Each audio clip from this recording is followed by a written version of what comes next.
নমস্কার, দিনবার্তায় আপনাদের স্বাগত। বিশেষ নিবেদন নিয়ে আমি জয়দীপ। জাতীয় আন্তর্জাতিক স্তরে পরিবেশ সম্বন্ধে 150টির উপর গবেষণাপত্র প্রকাশিত হওয়ায় অধিক উচ্ছ্বসিত ব্যক্ত করল দিল্লি বিশ্ববিদ্যালয়ের society for environment and sustainable development.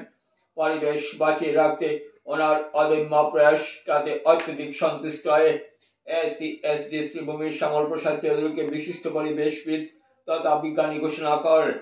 এদিকে মর্যাদাপূর্ণ পুরস্কার সম্মানে ভূষিত হওয়ায় মানবিক দিক দিয়ে সন্তোষ প্রকাশ করলেন শ্যামল বাবু। আজ দিনবার্তা রিপোর্টারের সামনে নিজের কর্মকাণ্ড নিয়ে এভাবে শ্যামল বাবু ব্যক্ত করলেন। প্রথমত আপনাকে CNN 24 থেকে অভিনন্দন। যেহেতু আপনি পরিবেশ নিয়ে অনেক দিন ধরে চর্চা করছে আসছেন এবং পরিবেশ নিয়ে অনেক আপনার থিসিসও বেরিয়েছে। এই মুহূর্তে আপনাদের 150টির বেশি বই আপনি বের করেছেন বা ছাপিয়েছেন। তো সম্প্রতি দিল্লি ইউনিভার্সিটির society for environment sustainable development আপনাকে প্রজেক্ট করেছে পরিবেশের উপর এবং আপনাকে সংবর্ধিত করার জন্য তারা উদ্যোগ নিয়েছেন। তো এই যে সামগ্রিক আপনি পরিবেশ এর উপরে আপনার যেটু থিসিস বের করেছেন বা এরকম পরিবেশ নিয়ে আপনি অনেক, যেহেতু পরিবেশ সবচেয়ে গুরুত্বপূর্ণ, আমাদের বাঁচতে হলে পরিবেশ রক্ষা করতে হবে এবং পরিবেশকে বাঁচিয়ে রাখা সবারই দরকার। তার উপরে আপনি যে পরিবেশ নিয়ে দীর্ঘদিন দিয়ে চর্চা করে যাচ্ছেন বা দীর্ঘদিন দিয়ে পরিবেশকে কীভাবে রক্ষা করা যায় তার উপরে বইও বের করেছেন। এই যে সামগ্রিক পরিবেশ, এগুলি আপনার মুখে আমরা জেনে নেব। ধন্যবাদ CNN 24কে। তো প্রথমে আমি বলছি যে একটা কথা বলা হয়েছিল 150টি বই নয়, 150টির উপর আমার গবেষণাপত্র ন্যাশনাল এবং ইন্টারন্যাশনাল জার্নালে প্রকাশিত হয়। আমি দীর্ঘ প্রায় 40 বছর ধরে আমি পরিবেশ নিয়ে কাজ করে যাচ্ছি। করিমগঞ্জ শহরে এখন আমরা যেটাকে শ্রীভূমি বলি, শ্রীভূমিতে প্রথম একটা পরিবেশ সংগঠন, শ্রীভূমি তথা বরাক উপত্যকায় প্রথম একটা সংগঠন, এই সংগঠনের নাম ছিল SEED, Society for Ecology and Environmental Development. আমার প্রচেষ্টা এই সোসাইটিকে গড়ে তুলেছিলাম ডক্টর মিহির দেব পুরকাইস্ত আমাকে অনেক সহায়তা করেছেন। উনি মারা যান এবং উনি মারা যাওয়ার পর আমি এই সোসাইটিকে বাঁচিয়ে রাখতে পারিনি। তো পলিথিন প্লাস্টিক নিয়েও আমি দীর্ঘদিন ধরে কাজ করছি। শ্রীভূমি ফ্রেন্ডস অফ আর্থ বর্তমানে একটা অর্গানাইজেশন থেকে কাজ করে যাচ্ছি। সম্প্রতি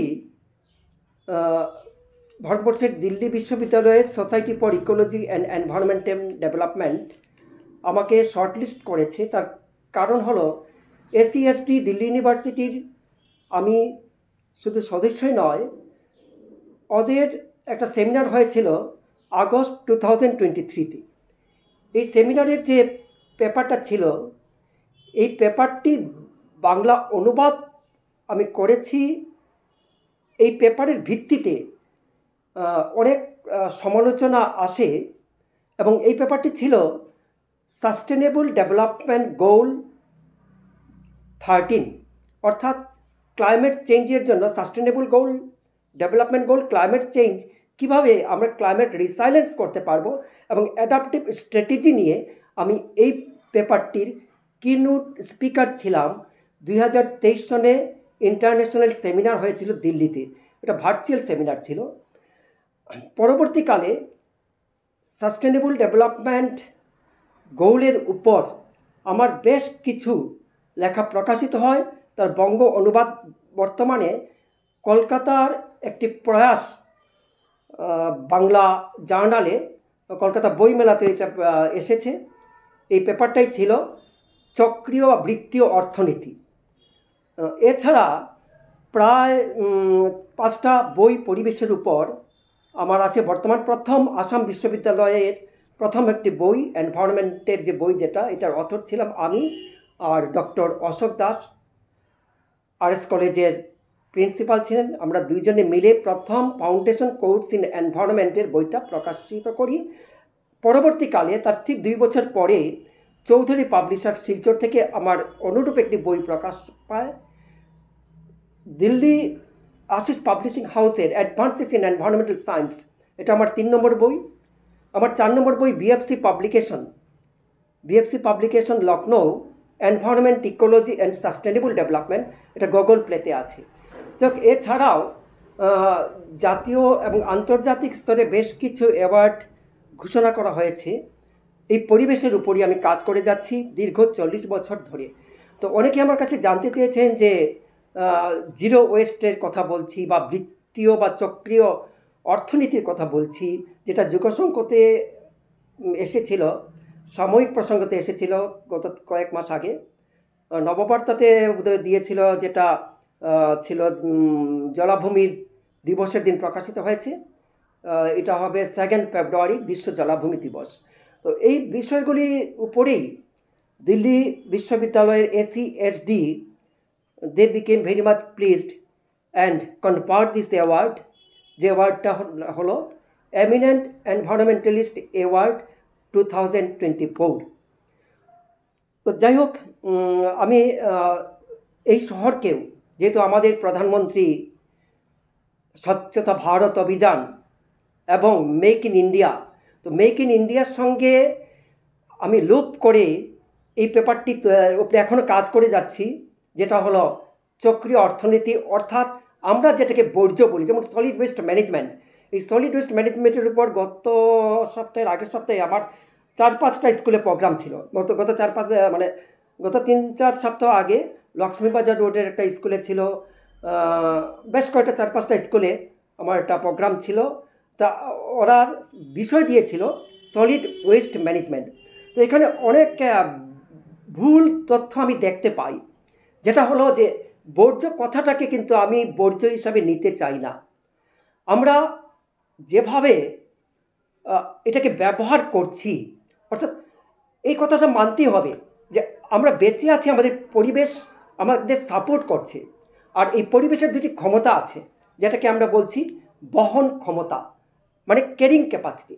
তো এখন এই মুহূর্তে যেহেতু জনস্ফীতি হচ্ছে, এই পরিবেশের বহন ক্ষমতা হারিয়ে ফেলছে, বা এই বহন ক্ষমতা মানে আমি যতটা দূষণ পরিবেশে নিক্ষেপ করব, পরিবেশ কিন্তু এই দূষণ থেকে আমাদের মুক্ত করে দিতে পারে। এটা হলো পরিবেশের একটা অ্যাসিমিলেশন ক্ষমতা, আমরা বলি অ্যাসিমিলেটিভ ক্যাপাসিটি। তো এখান থেকে আমি এই প্রসঙ্গ ধরেই আমি আসছি, কারণ এই পেপারটা আমার ইন্টারন্যাশনাল কয়েকটা জার্নালে প্রকাশ পেয়েছে, যেটা সার্কুলার ইকোনমি। অর্থাৎ আমি বলবো, কোনো বর্জ্যকেই যদি আমরা বর্জ্য না মনে করি, সব বর্জ্যই কিন্তু ওয়েস্ট মানেই সব বর্জ্যই কিন্তু আমরা শক্তি হিসেবে ব্যবহার করতে পারি। সো ওয়েস্ট টু এনার্জি, যখনই আমরা 4টা অপশনের কথা বলি, প্রথম থেকে আমরা শুনে আসছি 4Rs: reduce, reuse, recycle, recovery. তো টোটাল সাইক্লিক প্রসেসে যদি আমরা অর্থনীতিটাকে নিয়ে যাই, গোটা বাজার ব্যবস্থাকে যদি আমরা এই প্রক্রিয়ায় নিয়ে আসি, যে বর্জ্য নয়, বর্জ্য বা মিউনিসিপ্যালিটি সলিড ওয়েস্ট যেটা আমরা ব্যবহার করছি, এই টোটাল বর্জ্যকে বৃত্তীয় অর্থনীতিতে যদি নিয়ে আসতে পারি, তাহলে আমাদের পরিবেশও সংরক্ষণ হবে। আমাদের যে প্রাকৃতিক সম্পদ, যে সম্পদের উপর গোটা মানব জাতি, গোটা জৈব প্রজাতি নির্ভরশীল, এই প্রাকৃতিক সম্পদকেও আমরা নষ্ট না করে প্রতিটি প্রাকৃতিক সম্পদ থেকে ব্যবহার করে যে বর্জ্য আমরা ফেলে দিই বা নিক্ষেপ করি, এই বর্জ্য থেকে আজকে জলবায়ু পরিবর্তন হচ্ছে। কারণ বর্জ্য ব্যবস্থা যদি ঠিকমতো করা হয় না, তাহলে এই বর্জ্য থেকে জলবায়ু পরিবর্তন কিন্তু এই বর্জ্যর জন্য দায়ী। তো এই বিষয়গুলিতে আমাদের সরকার জোর দিচ্ছেন।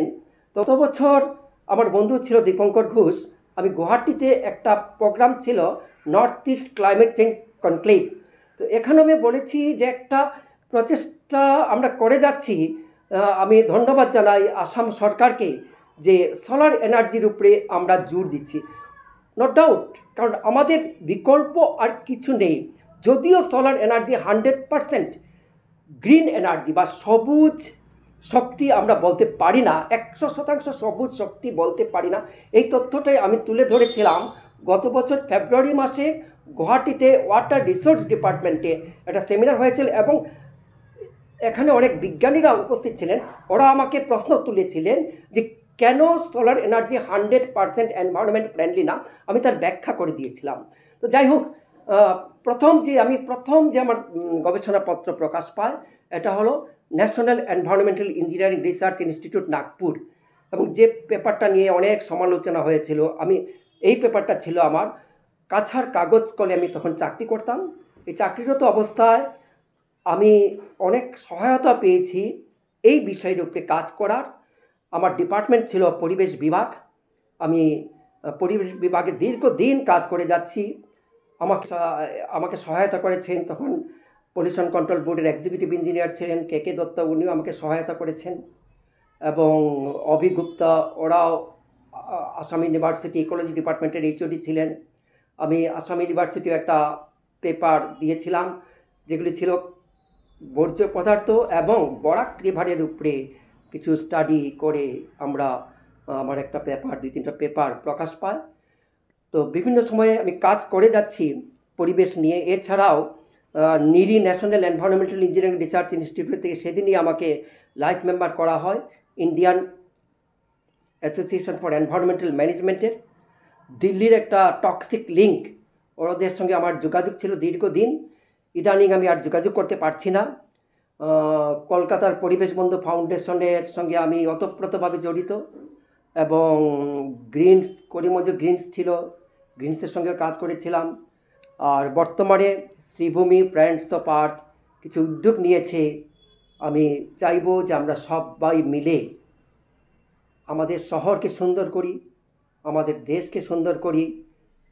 আমাদের সরকারের যে মিশন, আমাদের আসাম সরকারের যে মিশন, পরিবেশ বান্ধব যে উপকরণ যেগুলি জীবনশৈলী এবং পরিবেশে যেগুলি বিলীন হয়ে যায়, এই ধরনের যেগুলিকে আমরা বর্জ্য শব্দটা ব্যবহার করব না, এই ধরনের বাজার অর্থনীতি যেন প্রচলন করা হয়। এবং জলাভূমি আজকে নষ্ট হয়ে যাচ্ছে, কমে বন্যা এবং প্রাকৃতিক বিপর্যয় দেখা দেবে, এবং জলাভূমি কমে যাওয়া মানেই জলবায়ুরও পরিবর্তন হবে। কারণ জলাভূমি হলো কার্বন সিকুয়েস্ট্রেশন করতে পারে, অনেক কার্বন আটকে রাখতে পারে। বনাঞ্চল আমরা ধ্বংস করে দিচ্ছি আমাদের লোভের জন্য। আমরা প্রকৃতিকে যথেচ্ছভাবে ব্যবহার করছি, গাছপালা কেটে শেষ করে দিচ্ছি, যার জন্য বৈশ্বিক উষ্ণায়ন এখন একটা বড় চ্যালেঞ্জ হয়ে দাঁড়িয়েছে আমাদের জৈব প্রজাতির, গোটা মানব জাতির এবং গোটা পৃথিবীর। সবাই আমাদের একযোগে কাজ করতে হবে আমাদের এই পৃথিবীকে সুন্দর করে তুলি, এবং আগামী প্রজন্মের জন্য, আগামী প্রজন্মের স্বার্থে আমরা যদি শুধু বলি, অনেক সময় বলে থাকি যে সিঙ্গল ইউজ প্লাস্টিক ব্যবহার করব না। মিউনিসিপ্যালিটির চেয়ারম্যানের সঙ্গে আমরা যোগাযোগ করেছিলাম, শ্রীভূমি ফ্রেন্ডস অফ আর্থের পক্ষ থেকে মেমোরান্ডাম দেওয়া হয়েছিল, পত্রপত্রিকায় বারবার প্রকাশিত হয়েছে, কিন্তু এখনও দেখছি আমরা 120 মাইক্রনের নিচে প্লাস্টিকগুলি ব্যবহার করে যাচ্ছি। তার অল্টারনেটিভ বিকল্প যেন বাজারে আসে। তো বাজারটাকে নিয়ন্ত্রণ করতে হবে, বিকল্প বাজার চাই। অল্টারনেটিভ এটাই হলো চক্রীয় অর্থনীতি, যেটা আমাকে অনেকেই প্রশ্ন করেছিলেন যে কীভাবে চক্রীয় অর্থনীতি থেকে আমরা জিরো ইমিশন পরিবেশে করতে পারবো। তো এইভাবে যদি আমরা চলতে পারি তাহলে আমরা আমাদের পরিবেশকে সংরক্ষণ করতে পারবো, এবং আগামী প্রজন্মের সাথে আমরা একযোগে কাজ করে যেতে হবে।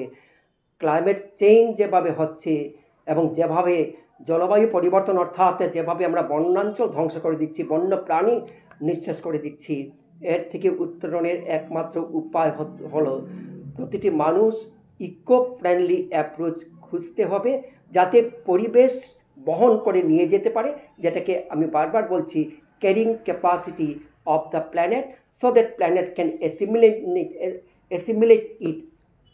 সবশেষে একটি কথাই বলবো যে এই এটাই আমাদের সংস্কৃতি, যেটা বলছে বসুধৈব কুটুম্বকম, অর্থাৎ সারা বিশ্বই আমার ফ্যামিলি। জৈব প্রজাতিকেও কিন্তু ফেলে দিলে হবে না, জৈব প্রজাতি নিয়ে আমাদের চলতে হবে।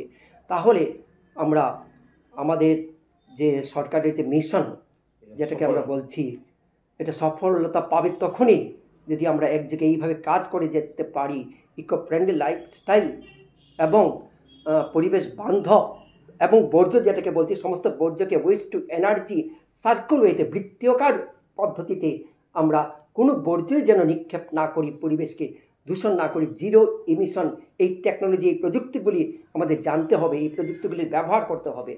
আমি সর্বশেষে এক কথাই বলবো যে সবার সহযোগিতা কামনা করি। শ্রীভূমি ফ্রেন্ডস অফ আর্থ থেকে আমরা কাজ করার উদ্যোগ নিয়েছি। আশা করি আমরা যদি সবাই এক জায়গায় কাজ করে যেতে পারি, কারণ জনসংখ্যা তো বাড়বে, জনসংখ্যা বেড়ে যাচ্ছে, এর দিকেই আমাদের সর্বোপরি পরিবেশকে বাঁচিয়ে রাখতে হলে সবার সচেতনতা প্রয়োজন। আর লাস্ট এক কথাই বলবো, এখনো চান্স আছে। This is my last word, give mother earth a chance. না হলে প্যারিস ক্লাইমেটের যে 1.5 ডিগ্রি যেটা থ্রেশহোল্ড লিমিট দিয়েছিল, এটা অ্যাচিভ করা এখনও সম্ভব হবে না। এসডিজি গোল করা হোক 2030-এর মধ্যে, যে এসডিজি গোল, এটা আমরা সবাই কমিটমেন্ট করেছে, আমরাও কমিটমেন্ট করেছি। গোল 13, এসডিজি গোল 13 আমরা অ্যাচিভ করতে পারবো না।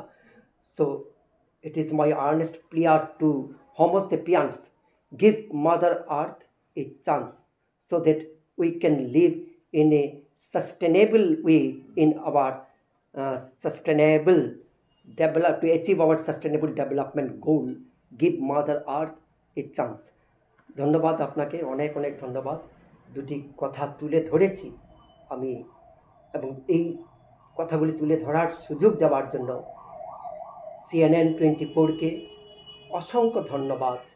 আর আশা করি আপনাদের এই মোটিভেশন, এই অনুপ্রেরণায় আমি কাজ করে যাব।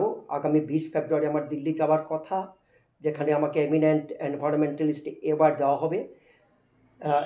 তবে আমি ওদেরকে জানিয়েছি এই মুহূর্তে আমার যাওয়া সম্ভব হচ্ছে না, কারণ আমি ইদানিং ঘুরে এসেছি, আন্দামান নিকোবর সব জায়গা ঘুরে এসেছি, যার জন্য আমার ইদানিং যাওয়া সম্ভব হচ্ছে না। আমি ওদেরকে জানিয়েছি তড়িতের মাধ্যমে, তার যোগে জানিয়েছি। ওরা আমাকে বললো যে নেক্সট টাইম ওরা আবার আরেকটা অ্যাওয়ার্ড হয়তো ঘোষণা করতে পারে। তখন আমি ভাবছি একসঙ্গে 2টা অ্যাওয়ার্ড নেওয়ার পরিকল্পনা আছে। যাই হোক, এটা আমি এখনও বলছি না, হয়তো সম্ভাবনা আছে। তো এটার জন্য আমি প্রচেষ্টা চালিয়ে যাচ্ছি। আজকে একটা মেসেজ পেয়েছে, একটা বই বোধহয় প্রকাশ করার জন্য ওরা আমাকে খুব চাপ দিয়েছে, আমি ওদের নামটা ভুলে গেছি। তো যাই হোক, এভাবে আমি কাজ করে যাচ্ছি, সবার সহযোগিতা প্রয়োজন।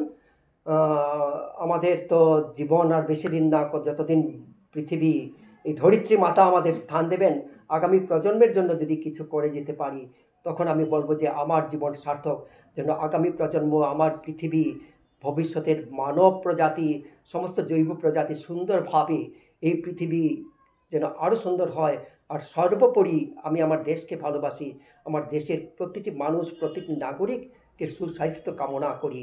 আর সর্বশেষ আমি CNN 24-কে অসংখ্য ধন্যবাদ জানাই, ধন্যবাদ জ্ঞাপন করছি। আমি অসংখ্য ধন্যবাদ জ্ঞাপন করছি কিছু কথা তুলে ধরার জন্য। ধন্যবাদ। ঠিক আছে চমৎকার, আপনার উত্তরোত্তর শ্রীবৃদ্ধি কামনা করে আবার আপনাকে অভিনন্দন জানিয়ে CNN 24 থেকে আমি জয়দীপ বিদায় নিলাম। ধন্যবাদ।